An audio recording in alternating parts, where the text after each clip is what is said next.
Zafar, is the firing still continuing, and the number of dead in early morning it was 1 and now it's 3?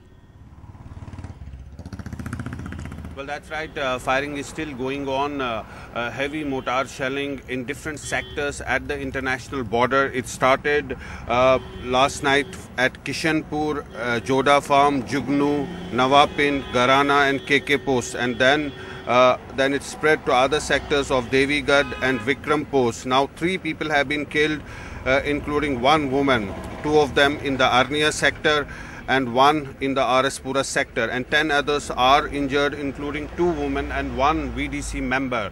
So clearly there's a lot of tension at the border as firing continues from both sides. The BSF say they are retaliating to Pakistani firing with a strong force, but it's not just the BSF positions which were targeted, but they were specifically targeting the civilian areas, particularly in the Joda Farm region. Now, most of the people are forced to flee to go to safer places. The injured have been taken to hospitals in RS Pura and referred to the medical college hospital here in Jammu.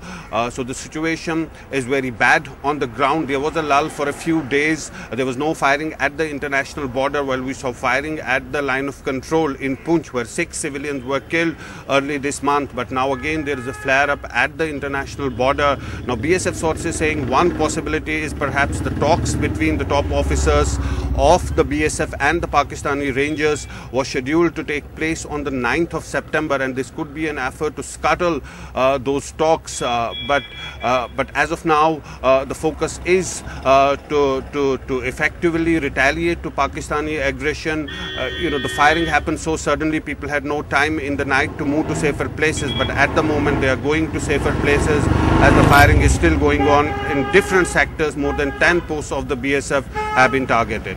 Gargi. All right, Zafar, thanks so much for joining us with the latest there. 3 civilians killed.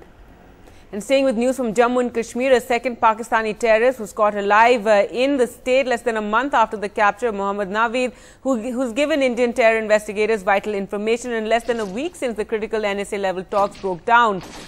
Now, 22-year-old Javed is a resident of Muzaffargarh, a town in Pakistan's Punjab. He and 4 other terrorists were intercepted near the line of control by the army, but managed to hide in a cave in the forest nearby. The police say Javed eventually surrendered when the cave was surrounded. Well, let's go across to Nazir for the latest there. Nazir, so what happens now? Tell us about this terrorist who's just been captured. Well, Gargi has been brought to Srinagar yesterday in an army helicopter, and while he was then here at an undisclosed location in an army installation here in Srinagar. He is being interrogated since yesterday by a joint team of police, army and other intelligence agencies, which is also a protocol every time when they capture such a militant. Every organization, security agency need to coordinate, which they are doing it, and eventually this militant's custody will be handed over to the police maybe this afternoon or evening.